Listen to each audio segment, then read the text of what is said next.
I can easily see it going to $10,000, but that's not even a stretch. That's pretty straightforward. $25,000 or higher. And if it happened again, gold would be $100,000 an ounce. When gold goes from $35 an ounce to $800 an ounce, which it did, the dollar lost 94% of its value measured by weight of gold. And people today are looking around like, hey, the dollar's going to, this is the crack up of the dollar's going to collapse, et cetera. The debasement trade.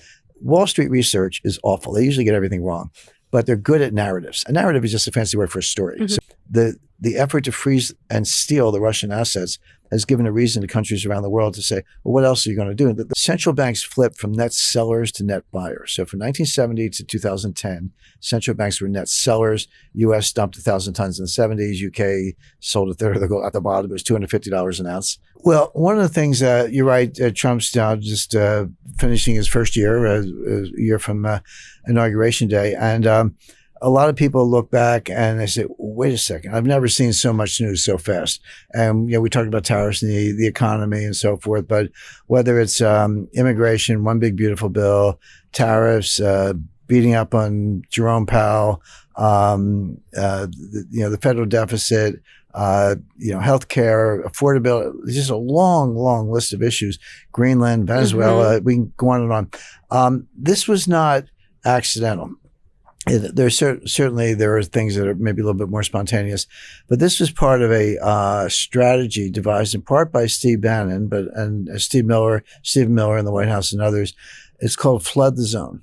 And they look back on the first Trump administration, which had some success. They got a big tax bill through, but he was handicapped by the Russia hoax, every day, Russia investigations, you're a Putin puppet, et cetera. That persisted. Then it segued into Ukraine. Then you had the first impeachment. Then you had COVID. Then you had the second impeachment. And in his first term, Trump had the worst appointments process I've ever seen. They just didn't, they actually didn't think they were going to win. I'm talking about 2016. Yep. Melania didn't think they were going to win. The only people who thought they were going to win were like me, Steve Bannon, like 4 or 5 people, but that was it. They won. But they were completely unprepared. Trump named Chris Christie as his transition manager. Chris Christie put Jared Kushner's father in jail. When he was a federal prosecutor in New Jersey, he put Jared Kushner's father in jail. That's Trump's son-in-law. Why would you pick that guy to be your transition advisor? And Christie was horrible. They bring in Mike Pence to they were not ready.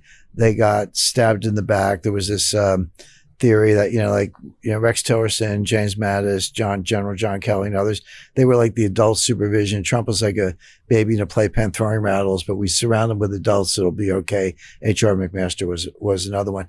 So they had some accomplishments, but very few. They couldn't get the wall built. Nancy Pelosi stood in the way, et cetera.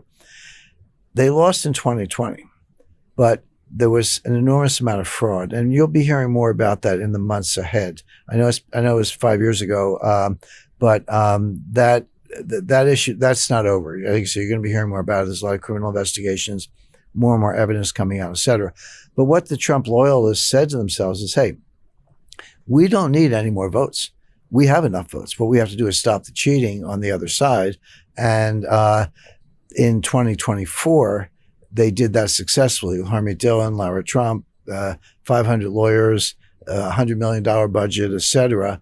And they got some more votes, but not a lot more, but they won because the Democrats couldn't, in effect, manufacture them. But my point is, they knew in 2020 that they were going to win in 2024, which means they had 4 years to figure out a plan. It was not the improvisation shambles that it was in 2016. The Heritage Foundation and Project 2025, it's 900 pages. I can't say I've read the whole thing, but I've read several hundred pages of it in my areas of interest. That is the playbook. That Project 2025 had over 200 contributors. They were all subject matter experts in their different areas of expertise.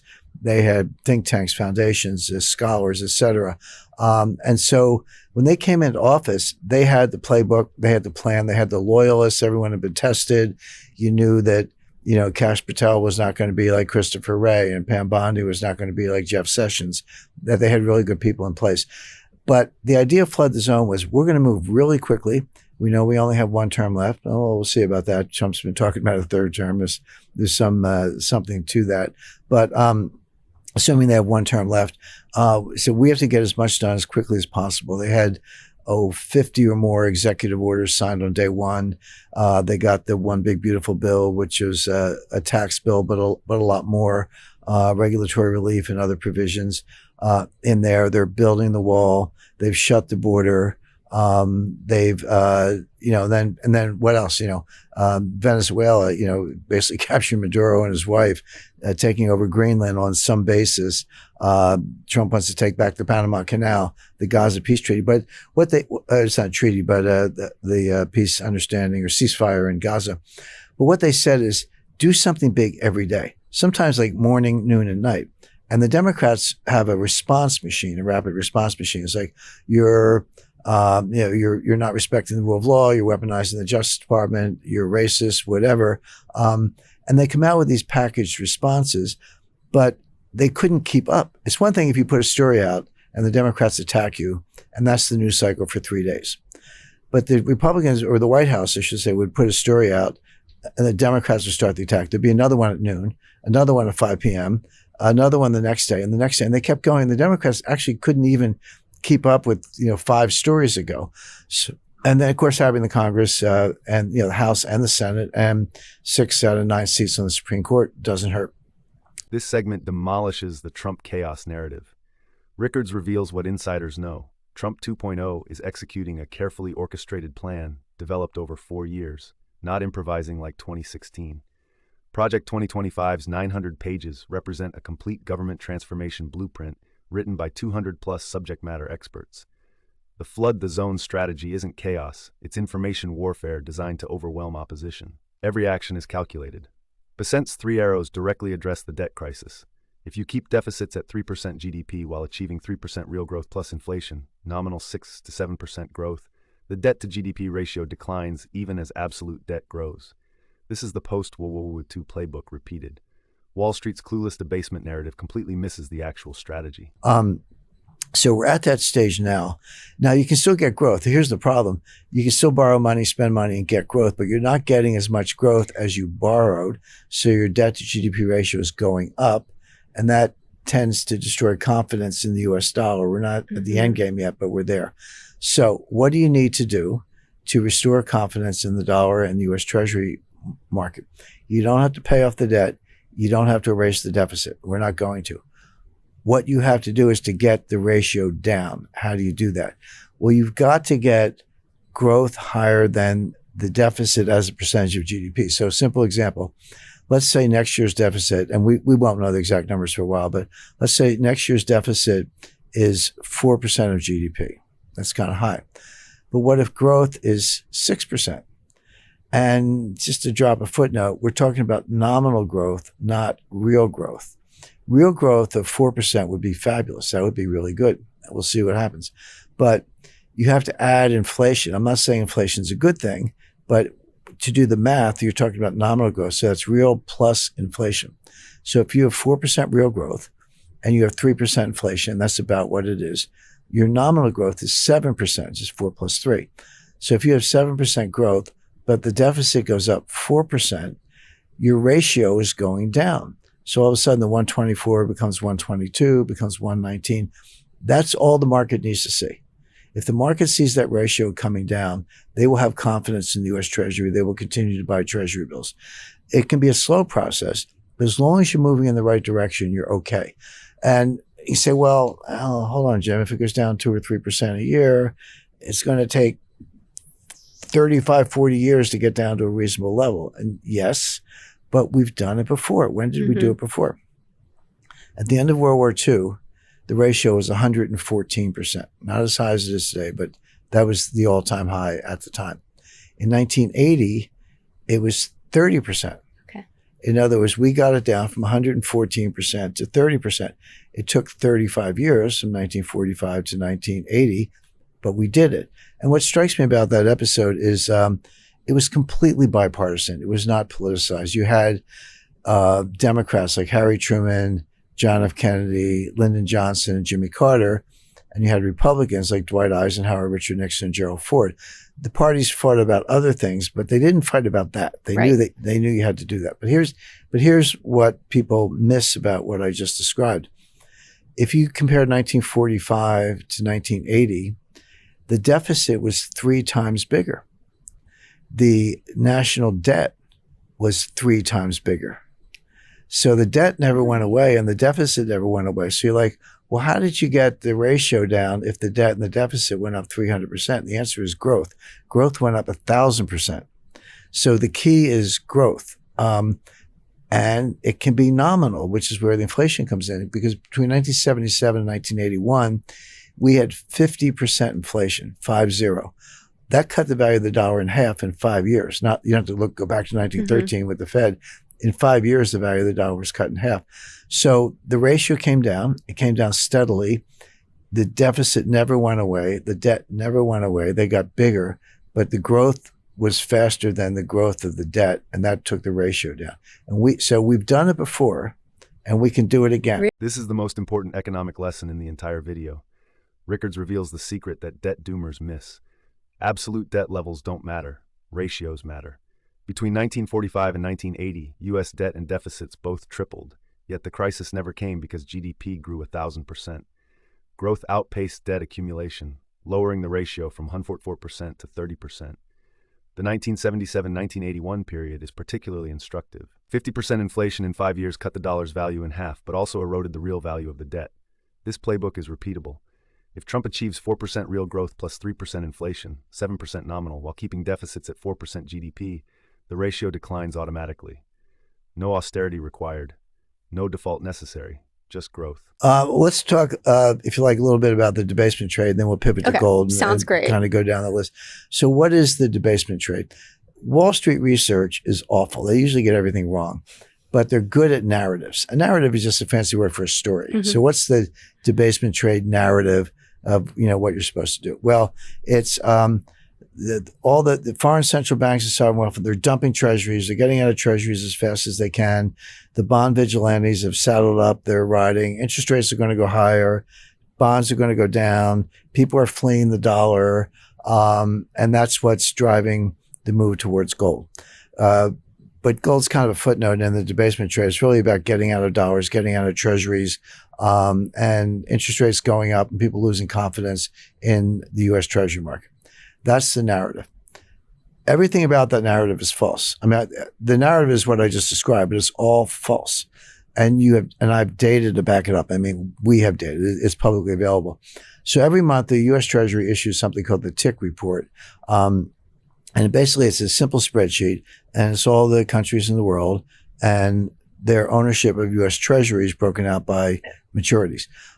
So you can see, is China dumping treasuries? Is Brazil or Japan or Taiwan, anybody else, are they dumping treasuries? The answer is no. I mean, a little bit, it bounces around every month, but basically they've maintained their level of ownership of treasury securities. So the idea that these countries are dumping treasuries is not true. They might change the maturities a little bit, but they're not dumping it. They wish they had more. To the extent, if you see China sell some treasuries, not massive dumping, but just goes down a little bit, that doesn't mean they hate treasuries. They actually wish they had more. That's a sign of a dollar shortage. Far from flooding the world with money, there's a global dollar shortage going on, which is a much bigger concern. See, what people don't understand about reserve positions, they go, the dollar is a leading reserve currency. Okay, it is. It's about 59% of global reserves. The euro is like about 29%. So together, the U.S. dollar and the euro are 80% of global reserves, leaving aside gold. So the notion is that, basically the dollar, is the leading reserve currency, 59% of global reserves. The dollar is not a reserve. Reserves are in securities. They're securities denominated in dollars, but the People's Bank of China does not have pallets of $100 bills in the basement.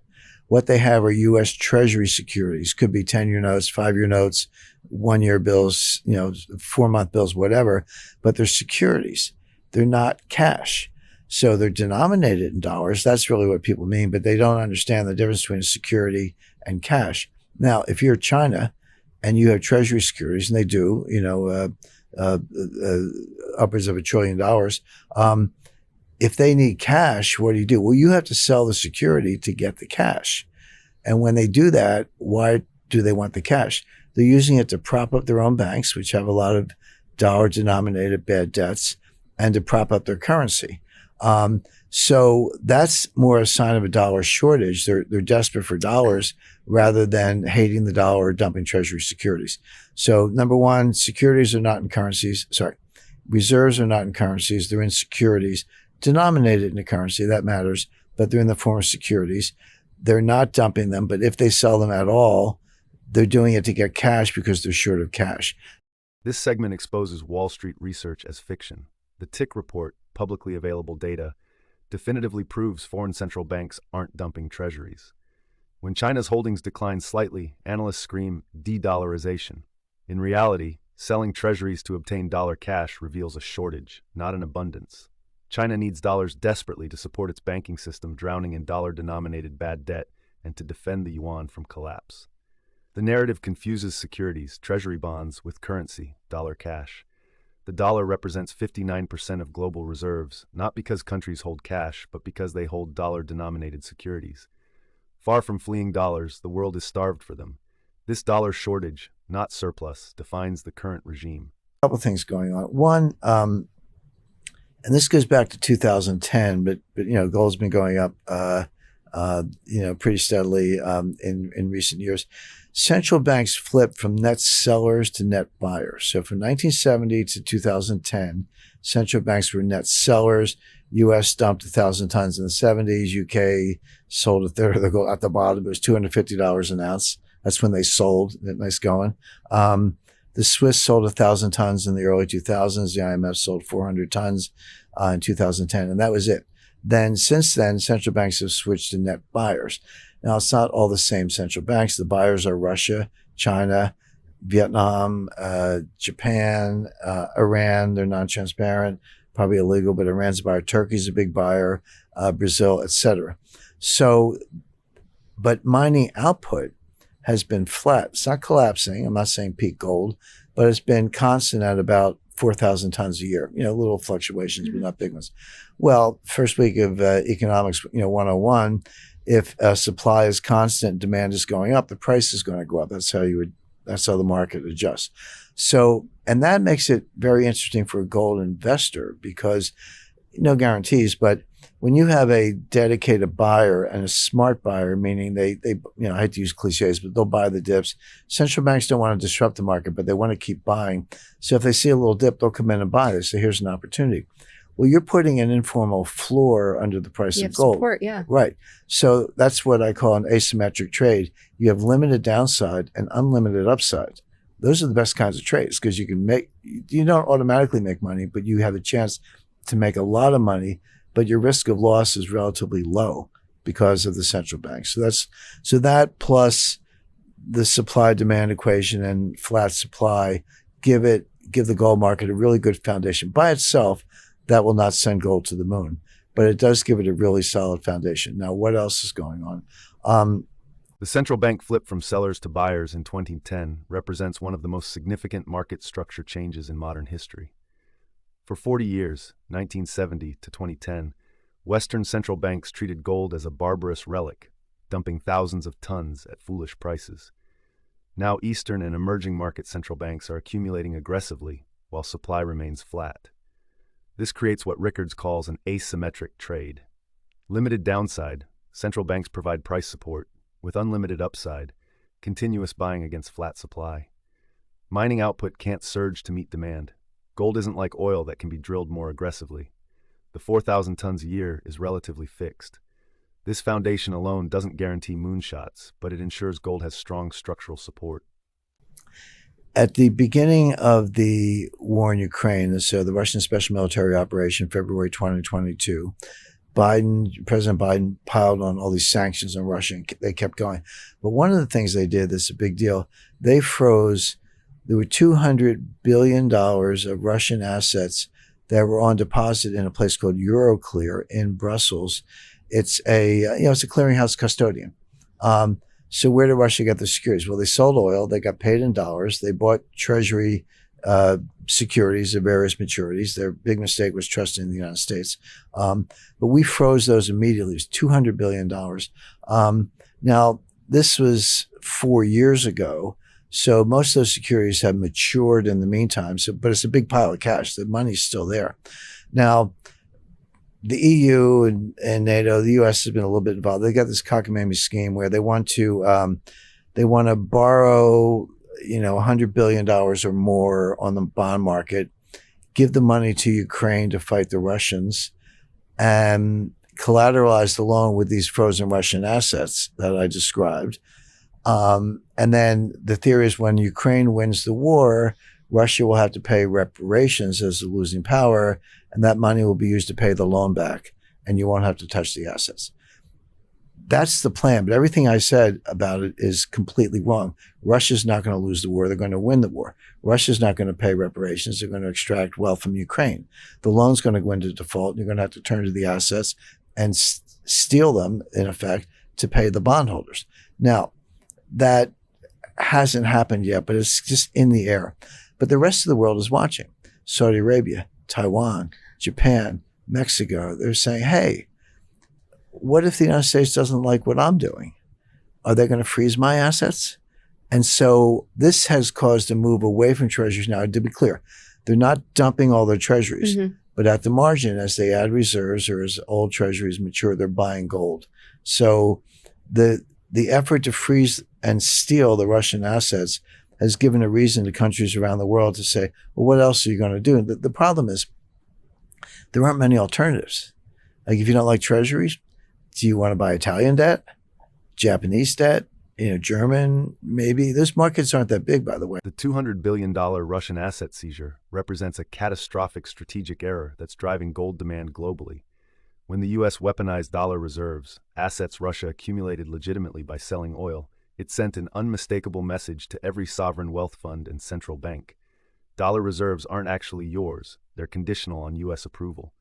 China, Saudi Arabia, UAE, and dozens of others watched this and recalibrated risk. They're not dumping treasuries en masse, can't, no alternatives at scale. But at the margin, as they accumulate new reserves or old bonds mature, they're shifting to gold. Gold can't be frozen, sanctioned, or seized remotely. It's the only truly sovereign reserve asset. This single policy decision accelerated de-dollarization more than a decade of BRICS rhetoric. So you're rushing into JGBs? I don't think so. But gold is an alternative. And so this is another driver of gold. And then finally, people fear inflation. We're not going to get inflation. We're going to get deflation. But gold does well in both environments. I learned that in your book. That's correct. And that's another thing that people don't really understand very well because they think of it as an inflation hedge. And it can be an inflation hedge. The correlation is a little lower than people realize, but at the margin, yeah, gold is a decent inflation hedge. But gold does very well in deflation. In the Great Depression, 1929 to 1933, well, lasted longer, but just take that period, the worst part of the Depression. It was the longest sustained period of deflation in U.S. economic history, and gold went up 75%. It went from $20.67 an ounce to $35 an ounce. It was an almost 75% increase in a period of deflation. And there are complicated reasons for that, having to do with the fact that, people say inflation favors the creditor and hurts the, inflation favors the debtor and hurts the creditor. So you lend me money and we have a lot of inflation. And I say, hey, Julie, here's your money back. Good luck buying a loaf of bread. It's not worth very much. Yeah. So the debtor wins in inflation because I get to pay you back in cheaper dollars. In deflation, it's the opposite. The creditor wins. So you lend me money, prices go down. When prices go down, the value of the dollar goes up. You can buy more stuff for the same dollar. So as a debtor, this becomes more and more onerous. You're sitting there saying, hey, my loan is worth more in real terms because of deflation. But I'm sitting there saying, I got to pay Julia back more in real terms. And that lasts for a while. But then what happens is I walk away. The debtors default. I'm like, sorry, Julia, see you later. I'm going to get I'm filing for bankruptcy. I'm going to sleep in tomorrow and good luck. So what happens is the debt goes from the original debtor, who then just goes bankrupt and walks away, to the bank that you basically, you're the bank that lent me the money and I walk away. Now all of a sudden you don't have a higher value, higher real value loan, you have a bad debt. And this erodes your capital and you're going to lend less. This is how you get into a depressionary cycle. So in that world, people look for something that's not going to lose value. The best performing stock on the New York Stock Exchange from 1929 to 1933 was Homestake Mining. Homestake Mining was the largest gold mine in the world. Foundation of the Hearst family fortune, by the way. Huh. So William Randolph Hearst the third, or whoever's around. I did not know that. Yeah, George Hearst found the mine with some partners in the late 19th century. He either like bought out or killed his partners, you know, kind of ruthless guy, but he ended up with the whole mine. But it was the largest gold mine in the world for a long period of time. This destroys the myth that gold only works as an inflation hedge.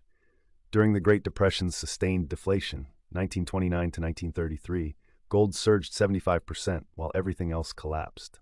The mechanism: deflation initially helps creditors as the dollar's purchasing power rises, making debts worth more in real terms. But this becomes unsustainable for debtors who eventually default en masse. When debt destruction cascades through the banking system, people flee to assets with no counterparty risk. Homestake Mining was the Depression's top performer because gold miners provided the only refuge. Today's setup mirrors this. If deflation hits, recession, debt crisis, gold won't follow stocks down. It'll provide the safe haven. Whether inflation or deflation, gold wins because both scenarios destroy confidence in credit-based assets. I can easily see it going to $10,000, but that's not even a stretch. That's pretty straightforward. $25,000 or higher, yes. But let me give you some concrete math and analysis behind that, because anybody can throw out a big number, you know, and they're out there, you know, they're on podcasts, whatever. It's gold, 25,000. But you need to know why. And there are a couple of things in play here. Number one, in January 1971, gold was $35 an ounce. In January 1980, it was $800 an ounce. That's a 2,700% increase in 9 years. If that happened again, I'm not forecasting this. I'm just saying it happened. And if it happened again, gold would be $100,000 an ounce. When gold goes from $35 an ounce to $800 an ounce, which it did, you can say, oh, the price of gold went up. Yeah. But if you hold gold as your constant, in other words, what's the dollar worth by weight of gold? Don't ask what gold is worth in dollars. Ask what the dollar's worth by weight of gold. It's just the inverse. Okay. The same math. The answer is that was a 94% devaluation of the dollar. The dollar lost 94% of its value measured by weight of gold. And people today are looking around like, hey, the dollar's going to, you know, this is the crack up of the dollar's going to collapse, et cetera. But they look at the currency market. That's not the right way to think about it, because all those currencies are in the same boat. For example, what's the euro worth today? What's a euro worth in dollars? That's the question. The answer is about $1.16. So 1 euro equals $1.16. Guess what the euro was worth in the year 2000 when it was first issued? $1.16. In other words, it hasn't changed in 25 years. Now, it's gone up and down. It was $1.60. It was 80 cents. It fluctuates. There's volatility. You can make or lose money. I'm not saying it's constant. It's not. But the fact is, there's no collapse of the dollar there. The euro-dollar cross rate today is exactly where it was 25 years ago. Rickards' $10,000 target isn't speculation. It's conservative extrapolation based on historical precedent. The 1971 to 1980 period saw gold rise 2,700% as the dollar lost 94% of its value measured in gold. If similar monetary instability occurs, and the debt situation suggests it will, gold reaches $100,000 mathematically. But the key insight is the mental flip. Gold doesn't go up, the dollar goes down. Measuring dollar strength against other fiats is meaningless, since all fiat currencies depreciate together. The euro is exactly where it was in 2000. Gold is the only constant that reveals true currency debasement. When Rickards says $10,000 easily and $25,000 is possible, he's not being hyperbolic. He's reading the debt dynamics and understanding what happens when confidence breaks. Each $1,000 leap is easier than the one before, a lot easier. So, for example, when gold went from $2,000 an ounce to $3,000 an ounce, that's a 50% increase. That's a heavy lift. And from 3,000 to 4,000, that's a 33% increase. That's still a big lift. Now we're at 5,000. But when you go from 9,000 to 10,000, that's only 11% because you're working off a much I higher see what base. you mean, yeah. And when you go from 19,000 to 20,000, that's only a little over 5%. So the point being, these $1,000 leaps get easier because you're working off a higher base. So what's going to happen? Gold's, it's made its way to 5,000, not quite there yet, but it'll be there, very shortly. And it's going to, take a while to get to 6, but it's going to go 7, 8, 9, 10 really fast for the reason I just mentioned. And also, you probably have to be prepared too. Like, you learned this from Jim Rogers too, of like, even, I don't know when you guys had your conversation, but you have to be okay with like it falling too. Right. Is that still the case? Like, you have to. Well, you always have to be okay with things falling, and it is volatile, you can make money or lose money. There's no question about it, except it does have this asymmetric quality I described. Oh, because the central banks now. Central bank. So this conversation was probably before the flip, This right? was around the same time. We talked about this in, it was around 2011 or so. This segment obliterates the gold is overbought argument with cold mathematics. The 1970s bull market delivered 2,300% returns. The 2000s bull market delivered 760%. The current cycle from 2015's $1,050 low to today's $5,000 is only 476 cents, the weakest of the 3 major gold bull markets. For gold to match just the 2000s performance, not even the 1970s, it would need to reach $9,000 to $10,000. To match the 1970s move, it would need to exceed $25,000. Technical analysts calling for resistance at $5,000 are applying frameworks designed for normal markets to a monetary regime change. Gold isn't overbought, it's early innings. Anyone calling for a top at $5,000 simply hasn't studied gold's historical behavior during currency crises.